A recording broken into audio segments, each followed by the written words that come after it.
Okay, so we will continue with our design of a workable system. So we learned a little bit about design of workable system through an example. The example was the pump and piping system, okay, which you all designed, and each of you must have got a different answer, hopefully. I mean, so there will be several pumps which could satisfy the same job, or each of which may not be desirable. So if you decide on a criterion of desirability, what is desirable? For example, if you want a minimum total cost, then you will have to do an optimization. That's what I mentioned in one of the earlier classes. So if you consider this example, you have now designed a workable system. Now we will formally see what a workable system is. So what are the features of a workable system?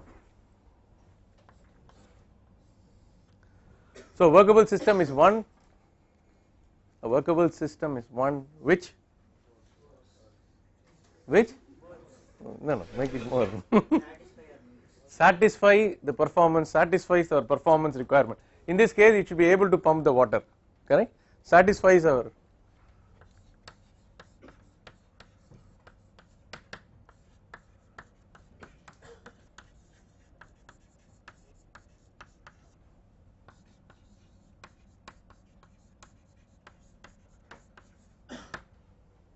is that all?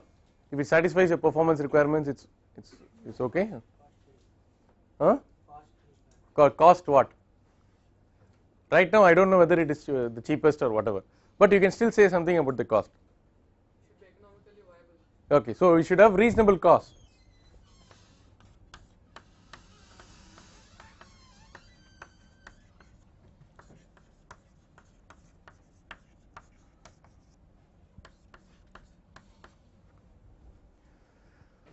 For example, in the problem which we worked out, had you taken a 6 millimeter diameter pipe, which is a quarter-inch pipe, you could have come out with an answer where the horsepower rating of the pump was 15 or 20.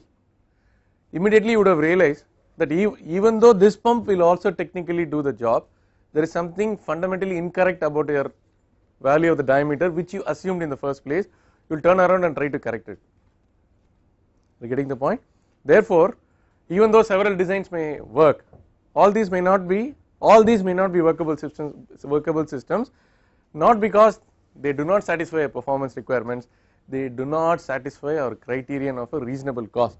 Reasonable cost is basically it cannot be taught. You can't have a course on what is the reason. So I think all of us will know. For this case, if you have a pump and piping system which costs between 5,000 and 10,000 rupees, 15,000 rupees, it's all right. Suppose if something costs 75,000 rupees, 1 lakh or whatever, you know that something is going wrong. Okay, so some of the fundamental dimensions which you have assumed are not correct. Therefore, should have reasonable cost, and this cost can the cost basically consists of two components. What are the two components? In something like a pump which is running, fixed cost. This is running cost and maintenance also included. Okay, running cost is the cost of power, and both of this should be reasonable. Is that all?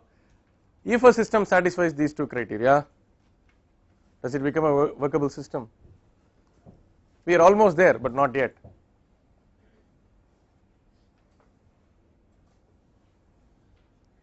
Are there some more conditions which the workable system has to satisfy, It should satisfy all our constraints. The constraints could be in the form of pressure, temperature, pollution guidelines, and material properties, correct? The constraint could be in the form of for example, now asbestos is banned, right? We cannot use asbestos. Okay, so you may come out with a system which is fine, which satisfies our performance requirement. Okay, for example, you are trying to come out with a design of an insulation system with asbestos. It will satisfy these two, but it will cup when it comes to satisfying some guideline, some regulation which is in place when it violates. Okay, therefore, it should satisfy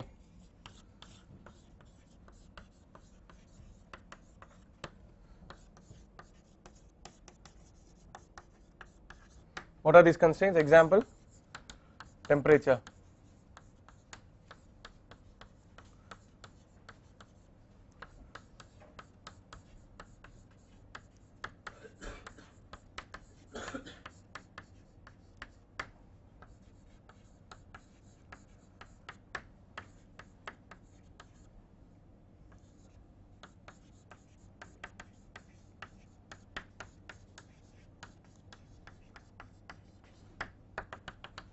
and so on.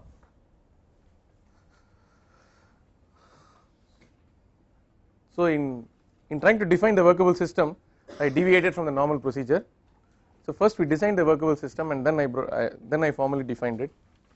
So it's little more interesting. The conventional way of teaching is, first I will tell you a workable system is one in which all this, and then I will say, now let us do an example. Let us design a pump and piping system, just to have some fun, little bit of change. We first did the example, and then I don't know whether this works better than that, or there's no way of proving it. Okay. Of course, after the class you can tell me whether it's okay or not. Now, how did you design this workable system?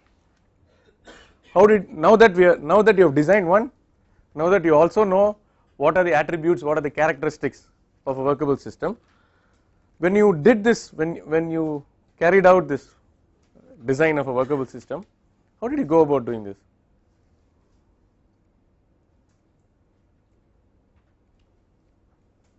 What are the steps involved?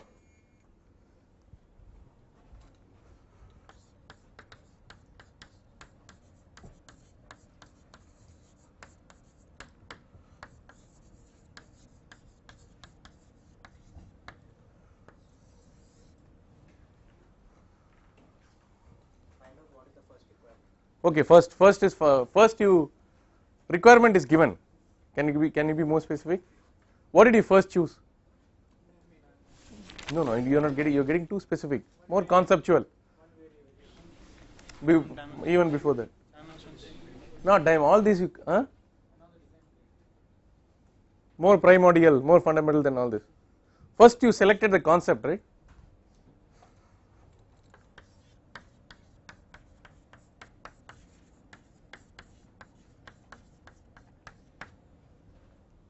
It may sound silly, but every day you can hire somebody, pay him money, and give them 2 or 3 buckets and ask them to fill up. No, technically that's also a solution.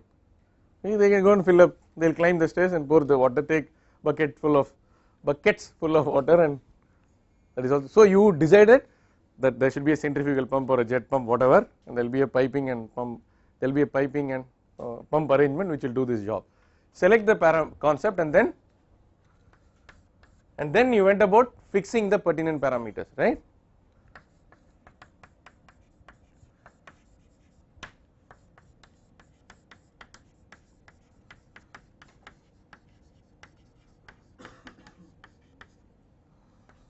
You fix certain parameters. For example, in this case you fix the diameter and you perform the calculations.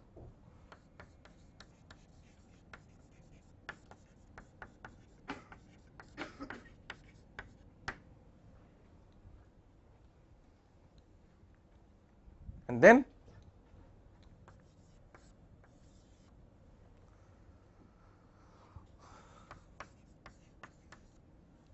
not choose choose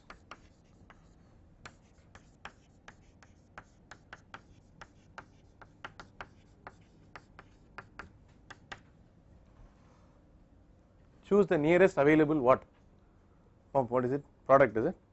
What is it? Solution. Okay, good. Okay, so if you get something like 3.264 kilowatts or something, you will choose something like, if 3.5 kilowatt is available, otherwise you go for 4 kilowatts. Or normally outside still they follow the HP system. Okay, even in cars we still talk about HP, we don't talk about kilowatts. Okay, so they will be available in multiples of watt, in horsepower. So it will be 1 horsepower, 1.5, 2, 3, 4, 5. So you round it off to the nearest horsepower motor, and then decide that this is the solution, right? Now this basically essentially gives you an overview of how you go about designing a simple system. Of course, if you have to design a complex system, you will have to do complex calculations. You may write a program yourself, or you may take recourse to using commercially available software, whether it is CFX, Fluent, ANSYS, or what have you, right? But now the actual story starts. Each of you has come out with a particular design, but all of these are not equally desirable. When I say all of these are not equally desirable, I am getting more specific. So I am introducing what is called an objective function. What is my objective? So the objective function is mathematically denoted by y. Now I have to say what y is. So for example, in a project like this, or in a problem like this, the y is very straightforward. The y is basically the cost. However, I told you in social projects, what this y is very nebulous. Is very nebulous and cloudy. You don't know what y is. For example, you build a flyover. What is the objective function? Whether the flyover has eased the traffic problem.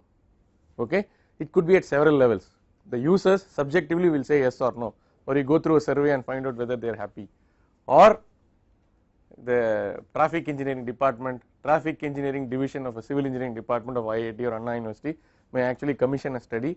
At the end of 1 year, they find out what is the average time taken by vehicles to cross Raj Bhavan to Madhya Kailash, how much time they have taken before the bridge was constructed and after the flyover was constructed, and you can give some numbers, right? Therefore, please don't assume that the agreement on what y is, or the objective function, is trivial and straightforward. Oftentimes the definition of this objective function is not so straightforward, so it requires a lot of time and effort. For example, if you want to design a heat exchanger, it is not that it is always that you want a minimum cost, okay, because you can have a minimum cost heat exchanger which has terrific pumping power. So shall we say that you want to have a maximum thermal performance divided by the pumping power, the ratio of the heat transfer rate divided by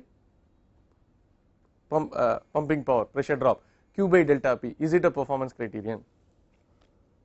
Or you can really go to the bottom of it and say that I want to design a heat exchanger which generates the least total entropy. But what is the use of generating? Who cares about entropy? Let me generate little more entropy. See, when I speak, I am generating entropy. Who cares about that? Then some guys, the pure thermodynamicists, will say no. We can link up this minimum entropy generation with actually the rate of heat transfer divided by pressure drop and all that. You know Professor Bejan, who is very of heat for Duke University, Durham, North Carolina, has done a lot of work. So you are encouraged to read his books and articles on entropy generation, how the entropy generation method can be used for designing thermal equipment. That is a separate story. So there need not be a consensus on what the objective function is. So it is left to the analyst. You decide what is your objective function. Go about minimizing or maximizing the y. Now, what could be the objective function in this case?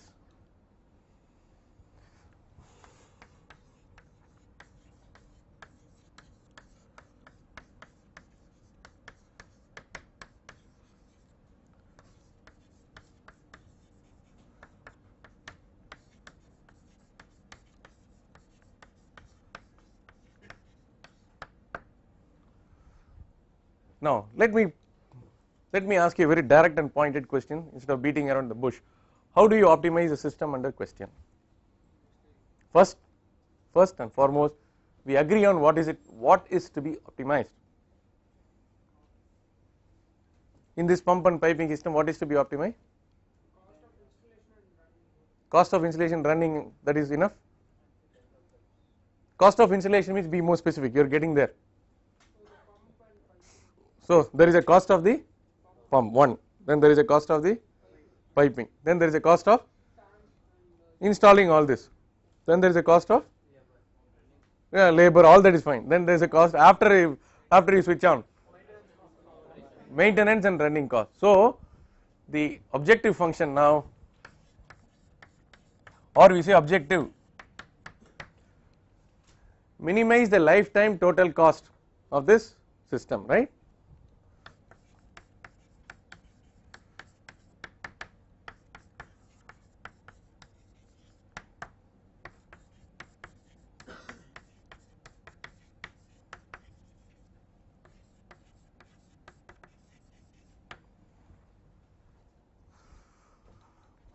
So that is a fair objective, right? Now we will have to enumerate the various components which constitute this lifetime total cost and try to see whether we can write down all these costs in terms of some numbers, in terms of some equations. Then you have to assign values to the various values to the various constants available in your equations, and then use an optimization technique of your choice and find out what are the optimum operating conditions for the system under question. Okay, so that is the story. So we will just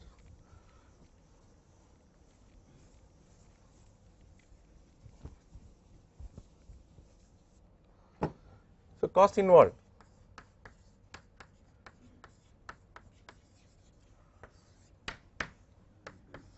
I will say first cost of pump.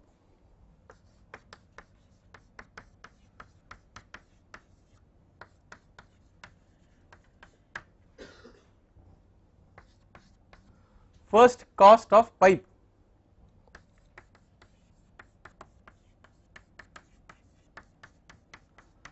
Okay, I am including and fitting. This is not central to this, but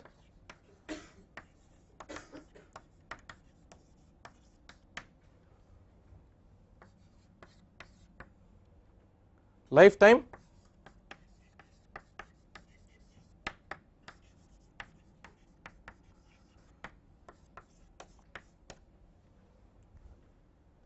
that means pressure drop and all that. I can put into some 1.2x or 1.3x to take care of the maintenance and all that, so that the problem is tractable and handleable. We can keep on complicating the problem, okay, but for a classroom environment we have to stop it at a certain stage. Now, is it possible for us to write all these costs in terms of the fundamental quantities which are involved in this problem? The fundamental dependent variable in this problem is the delta P, or the pressure rise. Now we turn around and try to write down mathematical equations for all of these, each of these costs in terms of delta P. We will do that.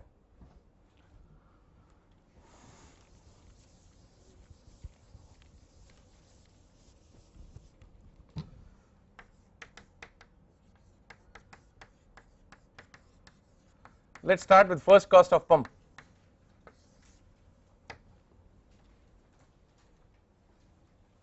Okay, the cost is proportional to because delta P. Why?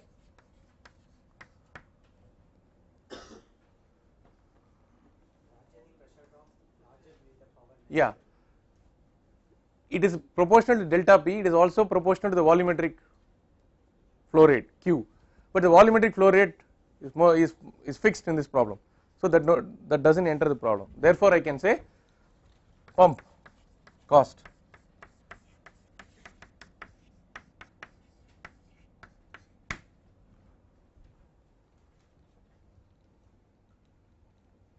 how do you get A and B? It cannot be given in textbooks. A and B depends on local conditions. A and B may change in Ahmedabad, it may be different in Madras, it may be different in New York or whatever. Local conditions will apply, okay, to decide A and B. A and B can be easily obtained. You have to just go to a hardware shop, give me 1 horsepower to 10 horsepower, give me the cost, come down, put it on Excel and get A and B, which you are going to do, assignment number 2, it is there already, okay. So you will go to Velicheri or Taramani or Google, whatever, you will get A and B, done. Now let us do the other cost.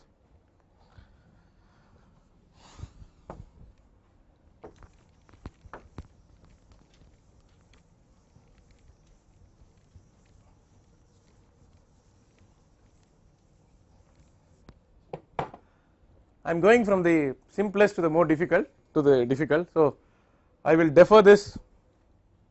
I will defer this to the end. Let us go to lifetime running cost.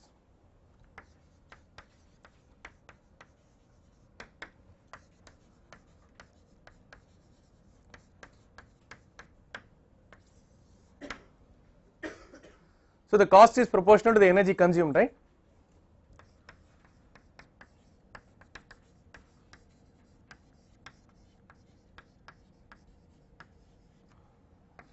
So the energy consumed is proportional to the power into, correct.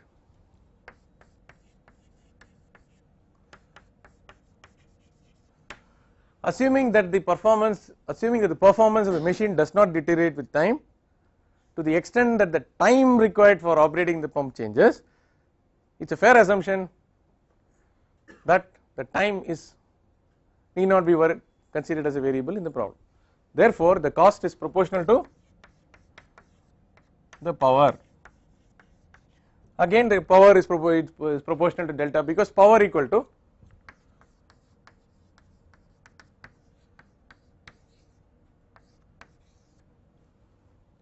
so if you assume that the efficiency is constant over this period, if you assume that the discharge is constant, it is proportional to delta P.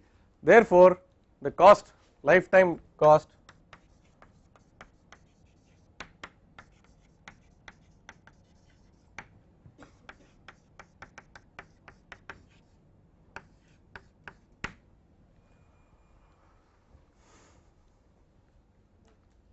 you can get C and D, right?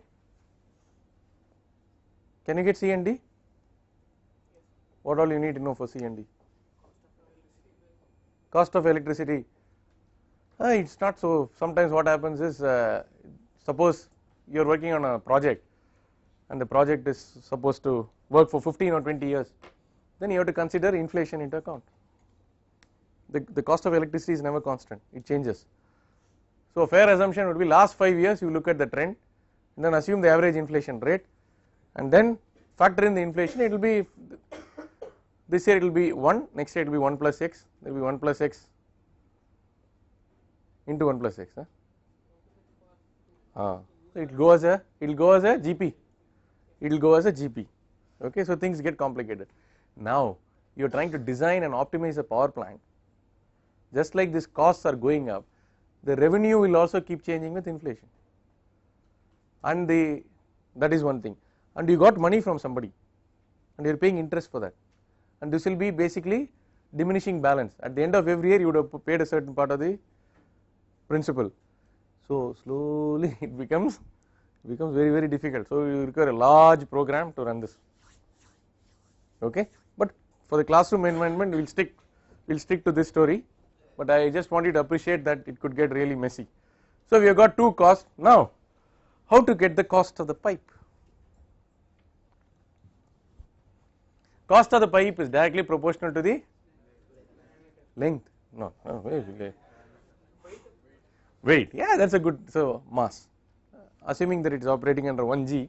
So assuming that it is operating under 1g, you can say that the cost is proportional to the weight. The length is pretty much fixed here, right? Because you know what is the length and how many bends are there and all that.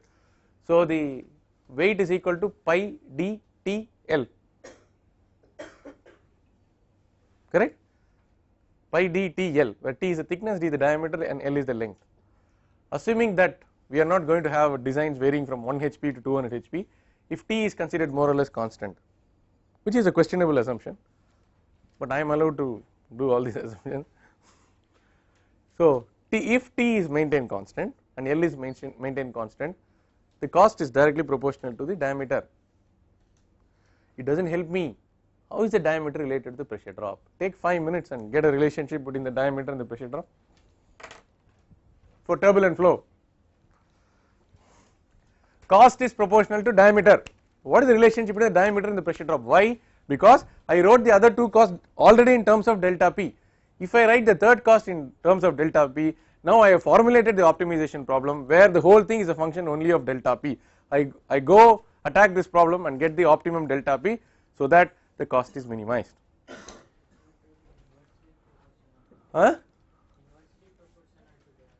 Inversely proportional. I am asking you d to the power of what? It is not such a straightforward problem. You have to use FLV squared by 2 GD, all that. You have to use all your knowledge of fluid mechanics to get this. There is a friction factor. Friction factor has a diameter. Because 0.182 Reynolds to the power of minus 0.2, then there is a 4 FLV squared by 2 GD. V is the velocity. M is equal to rho A V. A is pi d squared by 4. So D comes so don't be lazy. Get going.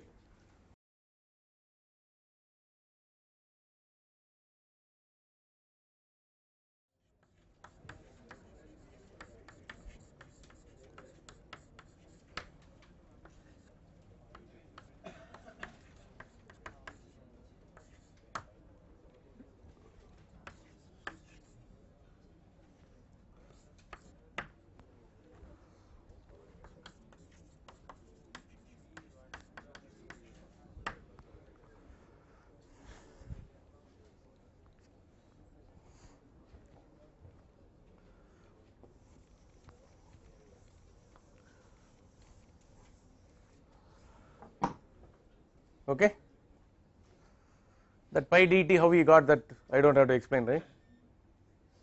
There is an assumption involved in that pi dt, isn't it?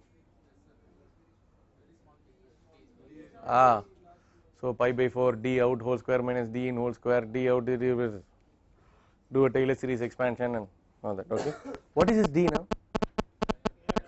There are other d's now in that. There is a di, there is a do. Some average. So I think these guys, normally it is called as the nominal diameter, right? It's called as nominal diameter, but the nominal diameter will not be the average. Has anybody worried about this or thought about this? The norm, it will not be exactly equal to the mathematical average of the inner and outer mean. Some it is based on something. Okay, suffice it would suffice to say that d is the nominal, is the average diameter. Then we proceed. Now, delta p dash, delta p will be equal to delta p dash plus static head loss.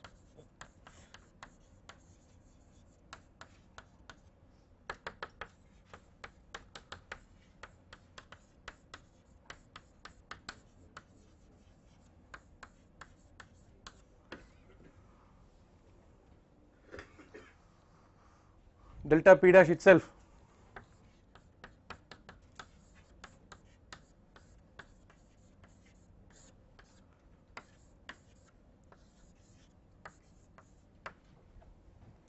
okay.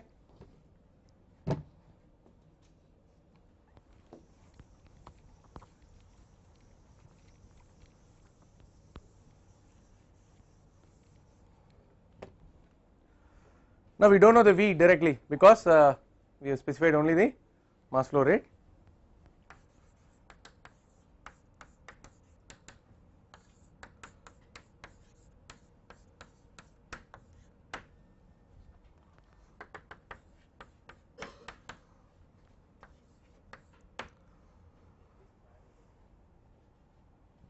No.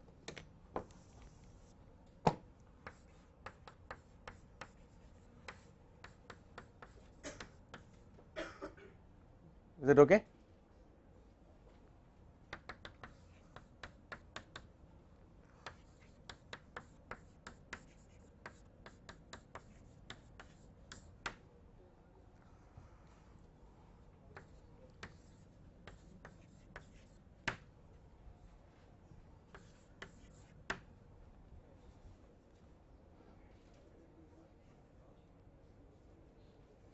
Is it okay?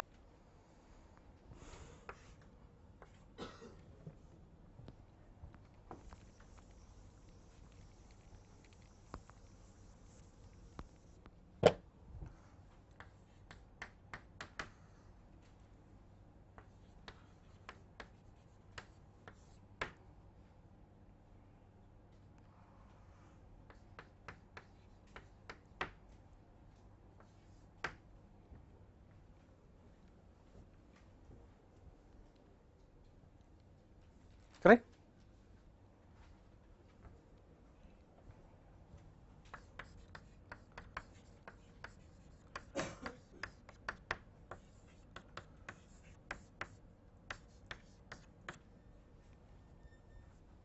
So you're not done yet because F is also a function of Reynolds number.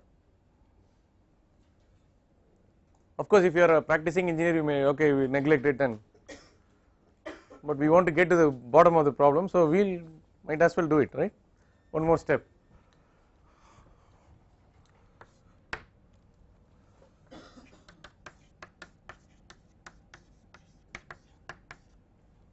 Assuming that the flow is turbulent, you guys are able to see this?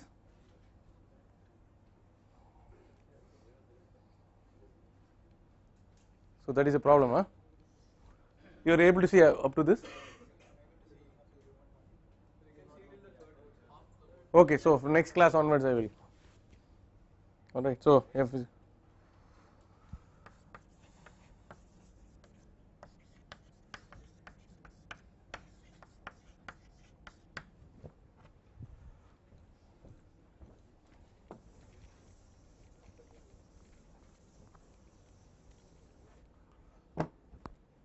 So now we have to do the, so F is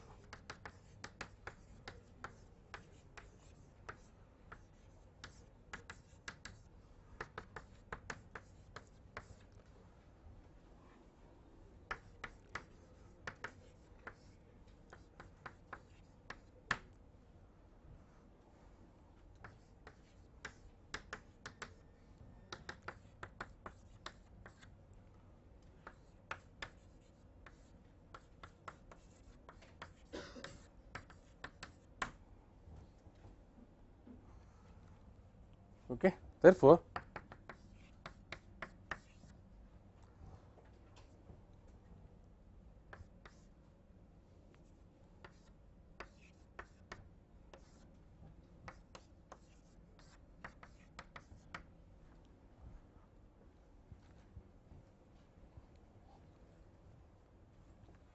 okay.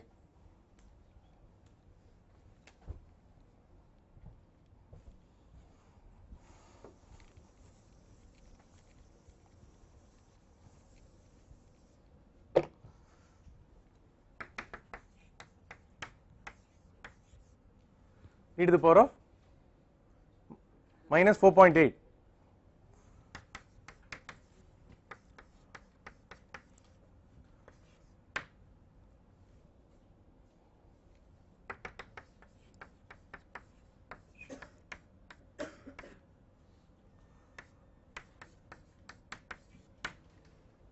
Is it minus? Is it plus? Huh? Not minus 4.8. Correct. Okay. Now, so we have now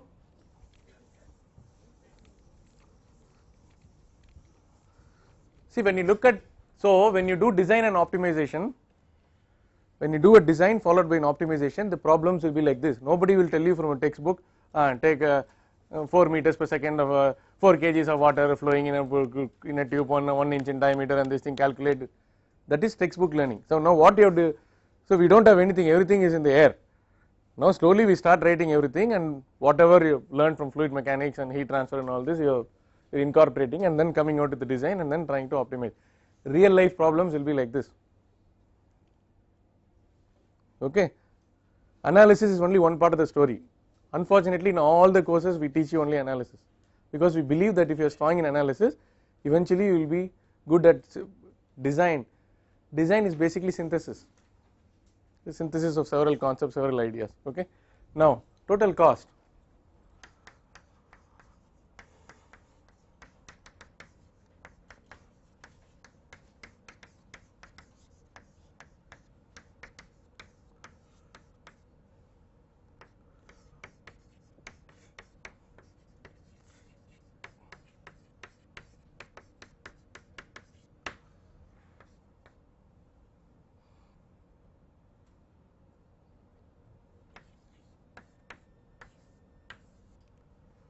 F plus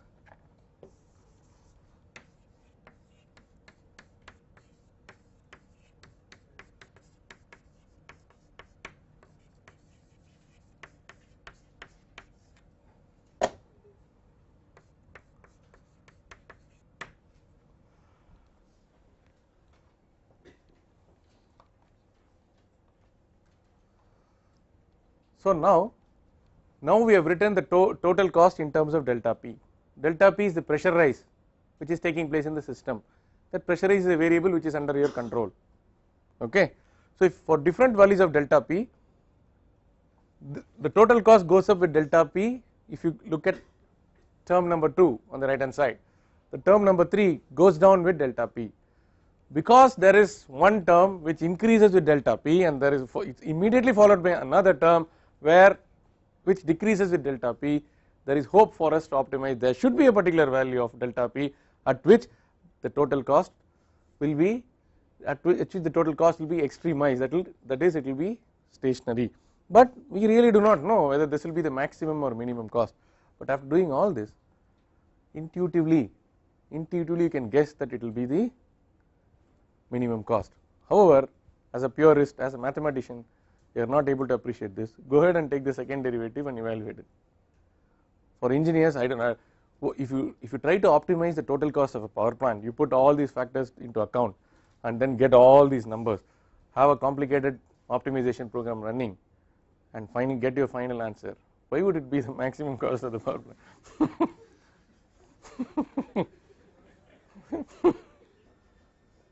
But the mathematician, no, second derivative. Okay, so if it is more than this thing, we will evaluate the Hessian.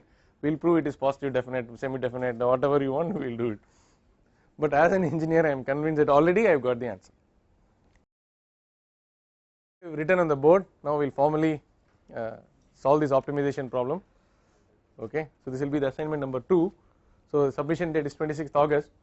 So the problem reads like this. So there is an overhead tank of a big apartment. I have given a capacity of 15,000 liters. It is desired to select a pump and piping system to transport water from the sump to the tank. Distance is 300 meters. Tank is at level 25 meters above the sump. Okay, so 25 meters about three stories or whatever. For operational convenience, the time to fill the tank shall be 100 minutes. Losses in expansion, contraction, bends and elbows have to be calculated appropriately. You have to get all this kV squared by 2J. K you can get from basic fluid mechanics textbooks.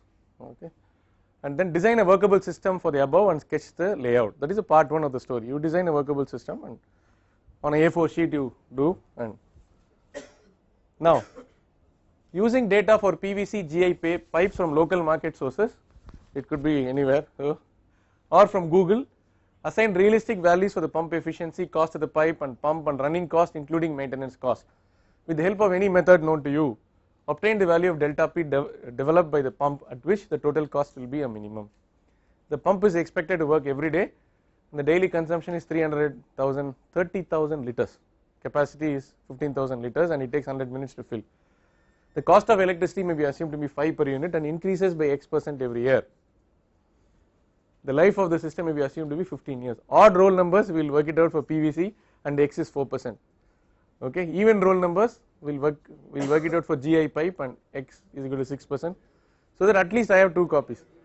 Okay, so it cannot be only one. So we need 2 original designs. Okay, so